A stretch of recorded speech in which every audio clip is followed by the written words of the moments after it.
इस टॉपिक में अभी हम डिस्कस करने वाले हैं साधनों के मूल्य निर्धारण का आधुनिक सिद्धांत, या इसे कहते हैं वितरण का आधुनिक सिद्धांत। तो वितरण का जो आधुनिक सिद्धांत है वो क्या कहता है, इसी को आज हम सरल भाषा में समझने वाले हैं।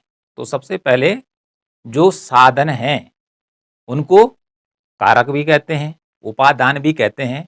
तो उत्पादन के जो साधन हैं वो चार हैं। नंबर 1 है भूमि, दूसरा है श्रम, तीसरा है पूंजी और चौथा है साहस। तो इन चारों के सहयोग से कोई भी उत्पादन कार्य किसी फर्म के द्वारा किया जाता है। माना कोई फर्म एक कार बनाती है तो उस कार में जमीन का भी हिस्सा है, क्योंकि फैक्ट्री जमीन पे लगी हुई है। मजदूर उसमें काम कर रहे हैं तो श्रमिकों का भी उसमें हिस्सा है। पूंजी उसमें लगी है तो उसका भी उसमें हिस्सा है, और साहसी का भी उसमें हिस्सा है। तो इनके बीच पारितोषिक का या पैसों का वितरण किस प्रकार से होगा यदि कोई फर्म एक कार बनाती है, तो यह सिद्धांत बतलाता है कि किस प्रकार से उत्पादन के साधनों के बीच उनके मूल्य का निर्धारण होता है, उन्हें कितना कितना पैसा मिलता है। Modern theory of factors pricing, यह इंग्लिश में इसका नाम हो गया। तो जो आधुनिक सिद्धांत है कारकों के मूल्य निर्धारण का या वितरण का, जो आधुनिक सिद्धांत है ये बतलाता है कि साधन को कितना पारितोषिक मिलना चाहिए। इसका जो निर्धारण होगा वह साधन की मांग और साधन की पूर्ति की शक्तियों के द्वारा होगा। जहां पर साधन की मांग और साधन की पूर्ति दोनों बराबर हो जाएंगी, वहां पर संतुलित कीमत का निर्धारण होगा साधन की। ये बतलाने का काम करता है वितरण का आधुनिक सिद्धांत। जैसे कि किसी वस्तु का मूल्य बाजार में पूर्ण प्रतियोगिता में मांग और पूर्ति की शक्तियों के द्वारा होता है, ठीक ऐसे ही जो साधन है इनकी कीमत का निर्धारण भी मांग और पूर्ति की शक्तियों के द्वारा होता है। लेकिन बाजार में किसी वस्तु जो होती है वो अलग है और साधन क्या है, अलग है। क्योंकि वस्तु जो होती है उसको हम डायरेक्ट यूज करते हैं। जैसे चावल हमने लिया, उसका भात बनाया, हम सीधे उसको खाते हैं। कपड़ा लिया सीधे पहनते हैं, चश्मा लिया सीधे पहनते हैं। मतलब हमने बाजार से कोई भी वस्तु ली तो हम उसका सीधे या प्रत्यक्ष रूप से उपयोग करते हैं या उपभोग करते हैं। लेकिन साधनों के साथ ऐसा नहीं होता है। तो सबसे पहले यहाँ पर हम समझ लेते हैं कि जो साधनों के मूल्य निर्धारण का आधुनिक सिद्धांत है यह क्या कहता है। यहाँ पर परिभाषा लिखी हुई है, उत्पादन के साधनों का मूल्य निर्धारण साधनों की मांग और साधनों के पूर्ति द्वारा होता है। अर्थात जहां पर साधनों की मांग और साधनों की पूर्ति बराबर होगी वहां पर साधनों की संतुलित कीमत तय होगी। ये परिभाषा क्या कह रही है, आपने सेम ऐसे ही लिखना है कि ये परिभाषा ये कह रही है कि जहां पर साधनों की मांग और साधनों की पूर्ति एक दूसरे के बराबर हो जाती है वहां पर संतुलित कीमत तय होती है। किसकी? साधन की। ओके। अब यहाँ पे गौर फरमाना है, ध्यान देना यहाँ पे कि वस्तु और साधन में डिफरेंस होता है। यहाँ पे देखिए, साधनों की मांग अप्रत्यक्ष होती है। जैसे भूमि की जब मांग की जाती है, ठीक है, तो उसकी जो मांग होती है वह अप्रत्यक्ष रूप से की जाती है। श्रम की मांग अप्रत्यक्ष रूप से की जाती है। पूंजी की मांग अप्रत्यक्ष रूप से की जाती है। साहस की मांग अप्रत्यक्ष रूप से की जाती है। तो जब भी साधन की मांग अप्रत्यक्ष रूप से की जाती है तो उसे कहते हैं व्युत्पन्न मांग। क्या बोलते हैं? व्युत्पन्न मांग। डेराइव्ड डिमांड के नाम से इसको जाना जाता है। अब ये होता क्या है, जैसे पहले मैंने आपको बताया कि वस्तु की मांग डायरेक्ट होती है। यदि हमने आम लिया तो उसको हम सीधे खा सकते हैं। ओके। अब साधन लेते हैं पूंजी। माना कि हमें 10 लाख रुपए की कार खरीदनी है, तो हमें 10 लाख रुपए की जरूरत पड़ेगी। तो 10 लाख रुपए की जरूरत कब पड़ी? कि जब हम कार खरीदने वाले हैं या कार खरीदते हैं, क्योंकि हम जिन रुपयों की मांग कर रहे हैं, हम डायरेक्ट उनका उपभोग नहीं कर सकते हैं। क्या हम पैसों को चबा सकते हैं, खा सकते हैं? नहीं खा सकते हैं।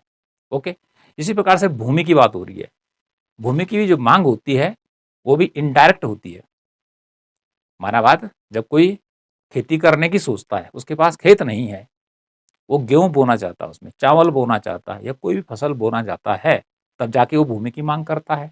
अदरवाइज यदि उसको किसी भी फसल का प्रोडक्शन नहीं करना है, ना उसको मकान बनाना है, ना उसको फैक्ट्री बनानी है, तो फिर जमीन की उसको जरूरत नहीं पड़ेगी, क्योंकि डायरेक्ट जमीन तो उसने खानी नहीं है। तो इस प्रकार से जितने भी साधन हैं, इनकी जो मांग होती है वह अप्रत्यक्ष रूप से होती है कि जब किसी चीज की आवश्यकता उत्पन्न होती है, तो तब इन साधनों की मांग की जाती है। ओके, श्रम की मांग कब की जाएगी? यदि हमारे घर में मकान बन रहा है तो हमें मजदूरों की जरूरत पड़ेगी, और यदि हमारे घर में कोई मकान ही नहीं बन रहा है या कोई काम ही नहीं हो रहा है कंस्ट्रक्शन वाला, तो हमें मजदूरों की जरूरत नहीं पड़ेगी। तो मजदूरों की जरूरत कब पड़ी? कि जब हमारे घर में मकान बन रहा है, ये खेती बाड़ी का काम चल रहा है, या किसी फर्म को या फैक्ट्री वाले को लेबर की जरूरत क्यों पड़ी? क्योंकि उसे उनसे काम कराना है। ओके, तो इस प्रकार की जो मांग होती है, उस मांग को कहते हैं व्युत्पन्न मांग। तो हमेशा ध्यान में रखना है कि जो उत्पादन के कारक हैं, इनकी जो मांग होती है वह व्युत्पन्न मांग कहलाती है अर्थशास्त्र की भाषा में, या इसे कहते हैं अप्रत्यक्ष मांग कहते हैं। ओके, दूसरा इसको भी ध्यान में रखना है, साधनों की पूर्ति अवसर लागत पर निर्भर करती है। साधनों की पूर्ति या कारकों की पूर्ति अवसर लागत पर निर्भर करती है। अब अवसर लागत क्या है, इसको एक उदाहरण द्वारा समझिए। कि माना कि ए और बी दो कंपनियां हैं, ए और बी दो कंपनियां हैं, ठीक है। एक कंपनी दे रही है 100 रुपया, ठीक है, और दूसरी कंपनी दे रही है 150 रुपये वेतन का ऑफर, ठीक है। 100 ए दे रही है, 150 बी दे रही है। तो आदमी काम करने के लिए कहाँ जाएगा? जहाँ उसको ज़्यादा पैसा मिल रहा है। तो देखिए, यदि कोई व्यक्ति बी में लग जाता है, 150 रुपये में काम करता है, तो उसको 150 मजदूरी उसको देनी पड़ेगी। और यदि बाजार के अंदर सी वाला भी आ गए कंपनी और उसने कह दिया 300 रुपये दूंगा मैं, तो 150 वाला इधर जा सकता है। ऐसी स्थिति में बी वाले को भी 300 रुपया मजदूरी उसकी करनी पड़ेगी या उसकी मासिक तनख्वाह करनी पड़ेगी। ओके, तो ऐसी होती है अवसर लागत। तो कोई भी फर्म है, कोई भी कंपनी है, वो अपने कर्मचारियों को इतना वेतन जरूर देती है कि जितना कि वह दूसरे वैकल्पिक प्रयोग में प्राप्त कर सकते हैं, दूसरी कंपनी में प्राप्त कर सकते हैं। और यदि वो नहीं देगा तो उसकी कंपनी को छोड़कर वो दूसरी कंपनी में चले जाएंगे, ज़्यादा जहां तनख्वाह या पैसा मिल रहा है।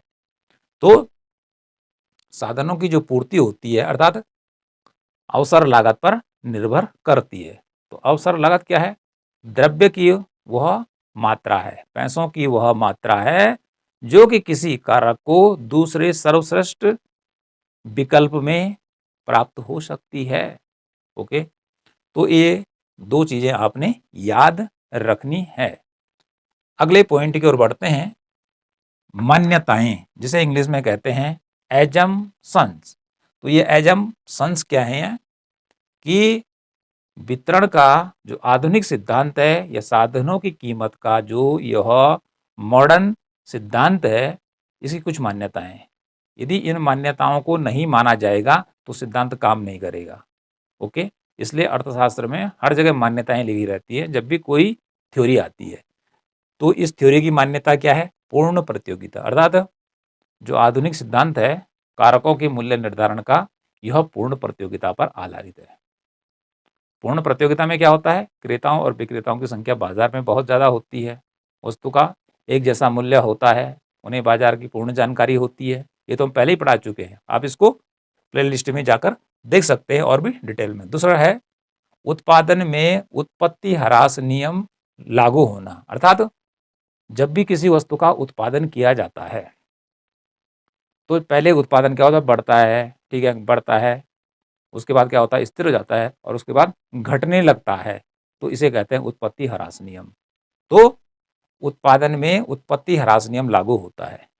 इस मान्यता पर यह आधारित है कि यदि जमीन का एक टुकड़ा है और उस टुकड़े की कैपेसिटी है 5 मजदूर खपाने की, 5 मजदूर उसमें काम करते हैं, और यदि हमने मजदूरों की संख्या बढ़ाकर उसमें 9, 10, 11, 12, 15 कर दी तो क्या होगा, मजदूरी ज़्यादा देनी पड़ेगी और उत्पादन क्या होगा, कम होने लगेगा। नेक्स्ट है पूर्ण रोजगार। ये सिद्धांत मानकर चलता है कि अर्थव्यवस्था में पूर्ण रोजगार पाया जाता है, कि सभी लोग क्या होते हैं, काम पर लगे होते हैं। लेकिन कुछ लोग ऐसे होते हैं जो जानबूझकर काम नहीं करना चाहते हैं। उन्हें लगता है कि मुझे मजदूरी कम मिल रही है, या मैं ज़्यादा पढ़ा लिखा हूँ, उसके हिसाब से मुझे पैसा कम मिल रहा है, या कुछ आलसी हैं, कुछ जोगी बन जाते हैं, सन्यासी बन जाते हैं।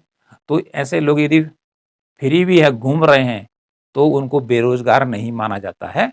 ओके, तो यहाँ पर पूर्ण रोजगार की मान्यता है कि अर्थव्यवस्था में, देश में सभी लोग काम पे लगे रहते हैं।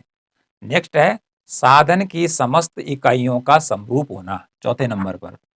समरूप मीन्स होता है समान, होमोजीनियस। यदि श्रम की जो मात्रा है, तो 1 लेबर, 2 लेबर, 3 लेबर, 4 लेबर, यदि हम बढ़ा रहे हैं, उत्पादन कार्य करने में लेबरों की संख्या बढ़ा रहे हैं, तो वो कैसे होने चाहिए, समान होने चाहिए, समरूप होने चाहिए, उनकी क्वालिटी जो होनी चाहिए, गुणवत्ता, एफिशिएंसी एक जैसी होनी चाहिए। या जमीन की बात कर लिए तो जमीन भी एक जैसी होनी चाहिए। तो इसलिए साधन की समस्त इकाइयों का समरूप होना जरूरी है। ओके, नेक्स्ट चलते हैं साधनों की पूर्ण विभाजनीयता। ये सिद्धांत मानकर चलता है कि जिस साधन का फर्म प्रोडक्शन में प्रयोग करती है, यूज करती है, उसको छोटे छोटे टुकड़ों में बांटा जा सकता है। जैसे श्रम है, 1 आदमी, 2 आदमी, 3 आदमी, 4 आदमी, 5 आदमी, 6, 7, 8, इसी प्रकार से रुपये हैं 100, 200, 150, 250, तो इनको हम क्या कर सकते हैं, टुकड़ों में बांट सकते हैं जितने की जरूरत है। नेक्स्ट है साधनों का पूर्ण स्थानापन्न होना।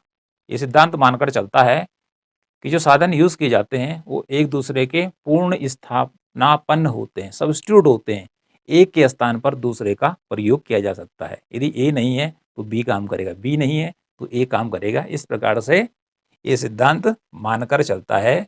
यह इस सिद्धांत की मुख्य मान्यताएं हैं। नेक्स्ट अब आता है कि साधनों की कीमत का निर्धारण या मूल्य का निर्धारण कौन करता है। इसके बारे में पहले बता चुका हूं, लेकिन हम इस सिद्धांत को जैसे जैसे आगे क्या करेंगे, डिस्कस करेंगे, तो बढ़ता चला जाएगा। अब आता है कि जो साधन की कीमत है, जो साधन का पुरस्कार है, जो साधन की मजदूरी है, उसका जो निर्धारण होता है वो साधन की मांग और साधन की पूर्ति की शक्तियों के द्वारा होता है। जहां पर ये दोनों शक्तियां, मांग और पूर्ति, बराबर हो जाती हैं साधन की, वहां पर कीमत का निर्धारण होता है या उनके पारितोषिक का निर्धारण होता है। तो इसलिए सबसे पहले मैंने यहाँ पे लिखा नंबर 1 पे साधन की मांग, डिमांड ऑफ ए फैक्टर, साधन या कारक की मांग। अब बात आती है कि साधन की जो मांग होती है वह डायरेक्ट नहीं होती है। साधन की मांग जो होती है किसी कार्य को करने के लिए, जैसे उत्पादन कार्य को करने के लिए की जाती है, उत्पादन कार्य करने के लिए की जाती है साधन की मांग। जैसे श्रमिकों की मांग, भूमि की मांग, पूंजी की मांग। ओके, अब देखिए जो साधन की मांग है वो किस पर निर्भर करती है। यहां लिखा है साधन की सीमांत उत्पादकता का मूल्य। इट मीन्स है कि साधन की मांग तक कर सकता है, यह कब तक की जा सकती है, किसी फर्म के द्वारा। तो किसी फर्म के द्वारा किसी साधन की जो मांग की जा सकती है, वह की जा सकती है साधन की सीमांत उत्पादकता के मूल्य के बराबर। इसका अर्थ क्या हुआ? यदि श्रमिक क्या करता है, 90 रुपये का प्रोडक्शन करता है, 90 रुपये का उत्पादन करता है और उसको 90 रुपये ही क्या मिलती है, मजदूरी मिलती है, तो ये दोनों क्या हो गए, बराबर हो गए। ठीक है, यहाँ पर जो फर्म है, ये कंपनी है, यहाँ पर फर्म को ना बेनिफिट हो रहा है ना लॉस हो रहा है, लाभ हानि कुछ नहीं है, दोनों बराबर हैं। ओके जी। तो साधन की सीमांत उत्पादकता का मूल्य अर्थात जिसने जितना उसने उत्पादन किया और जिसको जितना उसको मजदूरी मिली, ठीक है, इतना होना बहुत ज़रूरी है। ओके।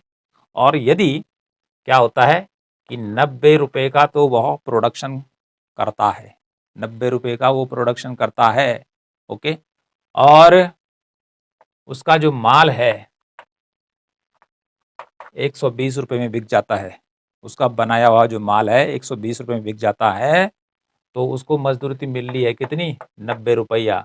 तो इधर कितना, 30 रुपये का बेनिफिट होगा, क्योंकि 120 में से 90 घटा देंगे तो 30 रुपये का जो बेनिफिट होगा वो कंपनी को होगा। ओके।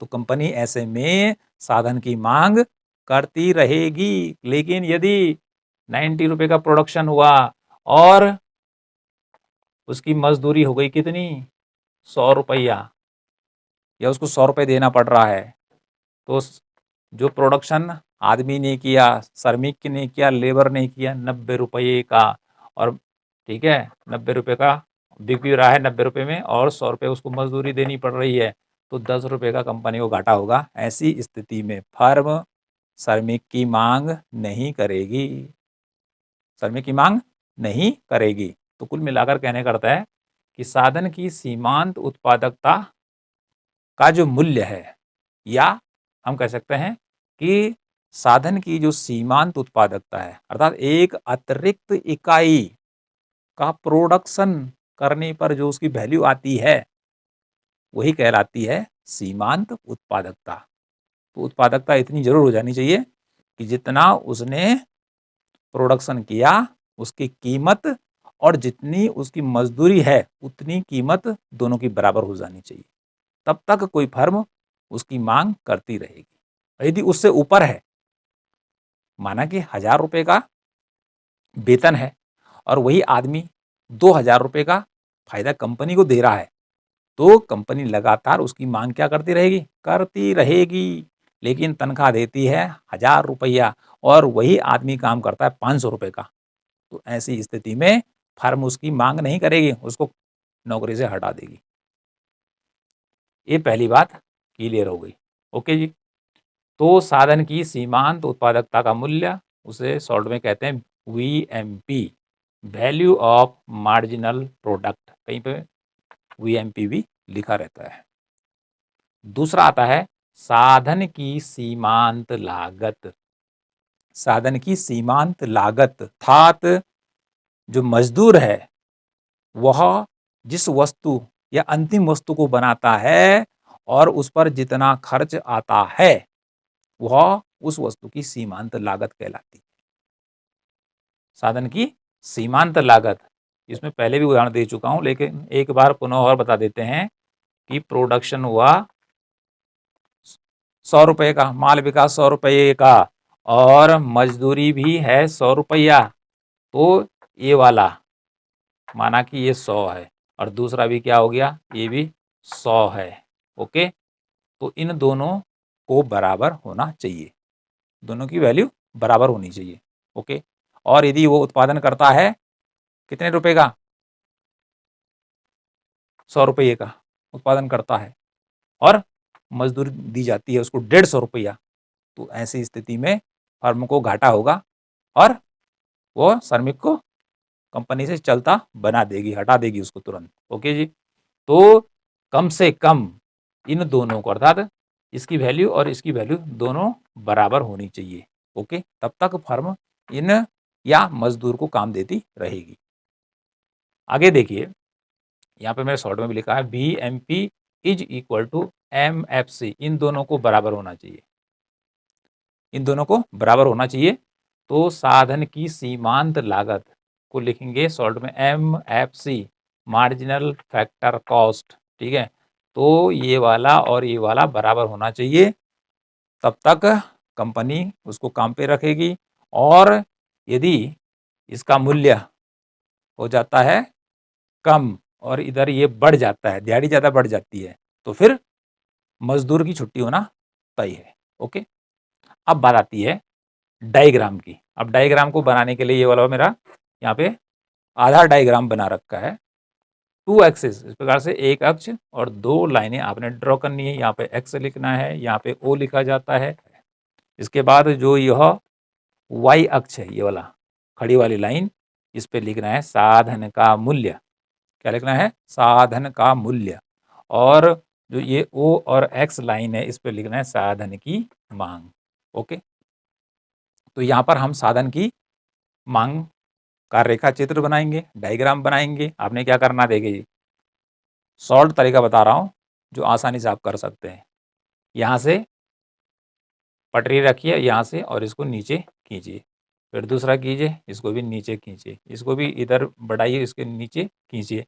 पहले वाले पे लिख दीजिए P, दूसरे वाले पे लिख दीजिए P1, फिर P2, इधर वाले पे लिखिए N, इस पे लिखिए N1 और इस पे लिख दीजिए N2। इतना काम करना आपने सबसे पहले, ठीक है। अब जहाँ पर ये वाला मिला, ये वाला मिला और ये वाला मिला, ठीक है, इसको क्या करिए, इस प्रकार से अच्छा चित्र और बना लेंगे आप। इस पे डी और इस पे लिख देंगे डी। ये हमारा डिमांड कर्व बन गया। अब क्या बता रहा डिमांड कर्व, देखिए जब कोई साधन, जब उसकी क्या होती है, सीमांत उत्पादकता सबसे ज़्यादा होती है, सबसे ज़्यादा होती है, अर्थात वो जो प्रोडक्शन कर रहा है उसकी वैल्यू ज़्यादा होती है, तो उसको पैसा भी ज़्यादा मिलता है। उसको पैसा क्या होता है, ज़्यादा दिया जाता है। जैसे आपने देखा होगा कंपनी में जो सबसे बड़ा CEO होता है, उसका वेतन सबसे ज़्यादा होता है, क्योंकि वो कंपनी को फायदा दिलाता रहता है। कंपनी, जो बड़ी-बड़ी कंपनियाँ जैसे पेप्सी है, कोका कोला है या गूगल है, इनके जो CEO हैं उनका वेतन हाई क्यों है? क्योंकि उनकी सीमांत उत्पादकता सबसे ज़्यादा है। तो यहाँ पर समझिए कि सीमांत उत्पादकता सबसे ज़्यादा कहाँ पे है?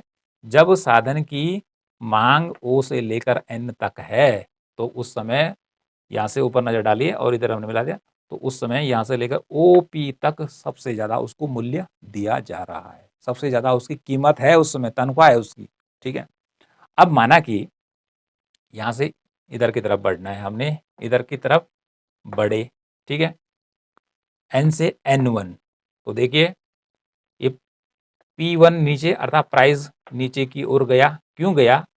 कि इधर से इधर की तरफ साधन की मांग बढ़ी है, लेकिन उसका प्राइस घटा है। प्राइस क्यों घटा है? उसकी कीमत क्यों घटी है? क्योंकि उसकी सीमांत उत्पादकता घटी है। ओके, और इसके बाद ये और डाउन जाएगा और इधर की तरफ बढ़ेंगे तो क्या होगा भाई, श्रम की या साधन की मांग तो बढ़ रही है, लेकिन उसकी जो वैल्यू है लगातार घटती जा रही है। पहले P थी, फिर P1 हुई, फिर P2 हुई। इसलिए पहले N पर सबसे ज़्यादा कीमत है उसकी, ठीक है जी। फिर N1 पर P1 है और N2 पर P2 है। तो सबसे कम कीमत साधन को कब दी जा रही है? जबकि उसकी सीमांत उत्पादकता N2 है। तो कहने का अर्थ क्या है कि जैसे-जैसे सीमांत उत्पादकता घट रही है, उसके द्वारा जो प्रोडक्शन या प्रोडक्ट बनाया जा रहा है, उसकी कीमत बाजार में कम होती जा रही है, तो उसको ये साधन को मिलने वाला जो पारितोषिक है, तनख्वाह, वो भी कम होती चली जा रही है। तो इस प्रकार से डिमांड कर्व हमारा क्या कर रहा है? नीचे की ओर झुक रहा है, नीचे की ओर नेगेटिव स्लोप में आ रहा है। ओके, तो इस प्रकार से एक अच्छा सा कर्व आप बना लेंगे। तो यहाँ तक तो हमारा साधन की मांग हुआ कंप्लीट। अब साधन की मांग के बाद आता है दूसरा, जो साधन की कीमत के निर्धारण में महत्वपूर्ण भूमिका निभाता है, वह है साधन की पूर्ति, सप्लाई ऑफ ए फैक्टर। साधन की पूर्ति। अब साधन की पूर्ति कौन करता है? साधन की पूर्ति हम जानते हैं कि जैसे भूमि है, श्रम है, पूंजी है, इसकी पूर्ति कौन करेगा? कि जिनके पास ये चीजें उपलब्ध हैं, ये उसके सप्लायर हैं, ये इसके पूर्ति दाता हैं। तो साधन की पूर्ति किस पर निर्भर करती है? अवसर लागत पर निर्भर करती है, अपॉर्चुनिटी कॉस्ट पर निर्भर करती है। कि जैसे पहले मैंने बताया कि व्यक्ति को, माना कि नया उदाहरण बताते हैं कि 2 जगह उसको तनख्वाह मिल रही है 100-100, ठीक है।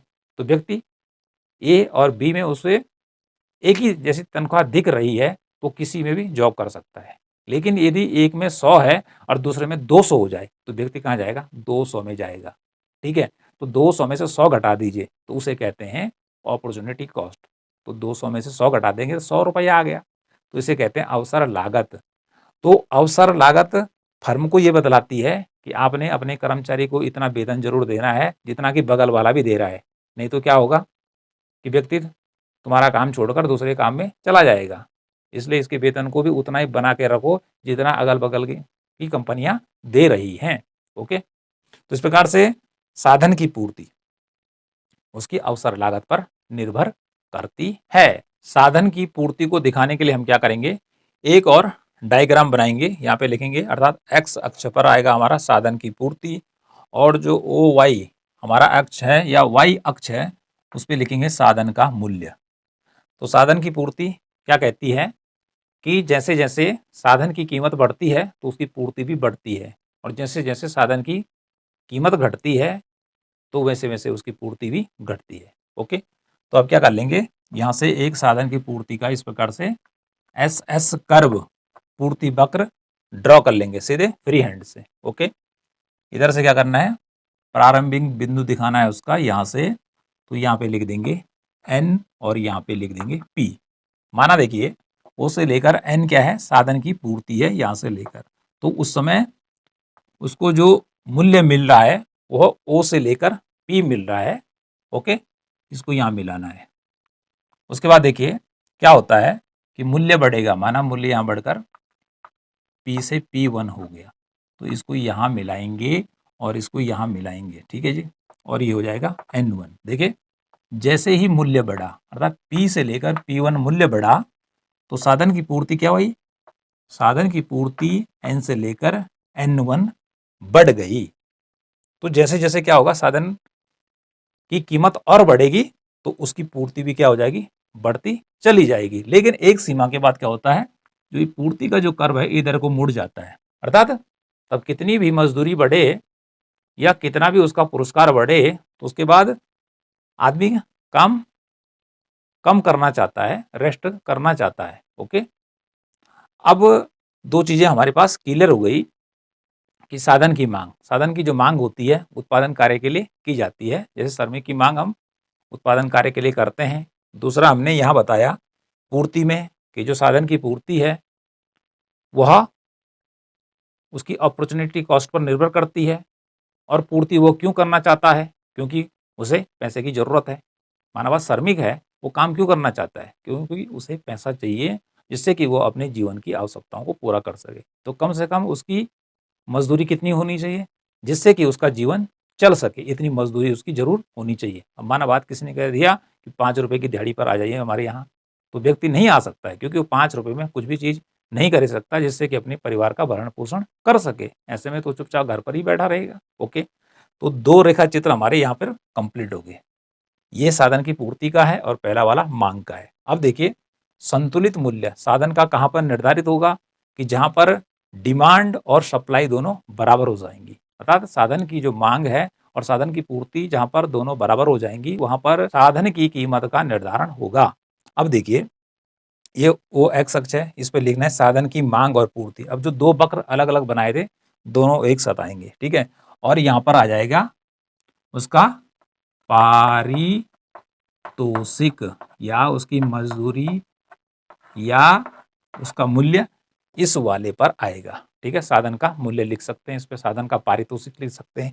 अब आपने क्या करना है, यहाँ से एक डिमांड कर्व ड्रॉ करना है। ओके, और यहाँ से एक सप्लाई का कर्व ड्रॉ करना है, क्योंकि सप्लाई का कर्व इस प्रकार से आप देख रहे हैं और उधर हमने जो कर्व बनाया था अभी डिमांड का, तो इस प्रकार से डिमांड कर्व और सप्लाई का कर्व एक दूसरे को जहाँ पर काटेंगे, इसका अर्थ होता है कि यहाँ पर जो साधन की मांग है और साधन की पूर्ति दोनों बराबर हो चुकी है। तो जहाँ पर ये एक दूसरे के बराबर हो जाते हैं या वक्र एक दूसरे को काटते हैं, वहीं पर क्या होगा, साधन का मूल्य निर्धारित होगा। आपने क्या करना है, यहाँ पर इसको नीचे लाना है और इसको यहाँ मिला देना है और यहाँ पे लिख देंगे P और यहाँ पे लिख देंगे N। तो देखिए, जब क्या है, साधन की मांग और पूर्ति O से लेकर N है, तो उस समय संतुलित कीमत हो गई OP तय। तो इस प्रकार से निर्धारित होता है कि साधन की कीमत किस सिद्धांत के अनुसार, साधनों के मूल्य निर्धारण के आधुनिक सिद्धांत के अनुसार साधन का जो पारितोषिक है या जो उसका मूल्य है वह मांग और पूर्ति की शक्तियों के द्वारा तय होता है। तो इस प्रकार से डायग्राम के द्वारा आपको प्रेजेंटेशन करना है। यदि आप डायग्राम नहीं बनाएंगे तो आपके मार्क्स जो हैं ज़्यादा अच्छे नहीं आएंगे। यदि कॉम्पिटिटिव एग्जाम दे रहे हैं तो रेखा चित्र में कहीं भी पॉइंट लगा के आपसे कुछ भी सवाल किया जा सकता है।